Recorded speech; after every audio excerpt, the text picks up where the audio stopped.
আজ আমাকে রান্নাঘরে দেখে গিন্নি আতঙ্কিত হয়ে বলে উঠলেন, আজও কি মাংস রান্না হচ্ছে? না, আজকে হবে 5 মিশালি শুক্তো। বাঙালির বাড়ির একেবারে নিরামিষ খাবার। এই রান্নার জন্য প্রথমেই দুটো কাজ সেরে ফেলতে হবে।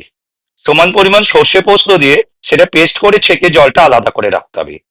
তারপর শুকনো কড়াতে 5 ফোড়ন, সর্ষে আর পোস্ত লো হিটে টেলে নিয়ে গুঁড়ো করে রাখতে হবে। এবার কড়াতে সর্ষের তেল দিয়ে বড়ি, বেগুন আর উচ্ছে এক এক করে ভেজে তুলে রাখতে হবে। ওই কড়াইয়ে আরো খানিকটা তেল নিয়ে তাতে 5 ফোড়ন দিয়ে একটু ফুটে উঠলেই ডুমো করে কাটা আলু দিয়ে ভাজতে হবে।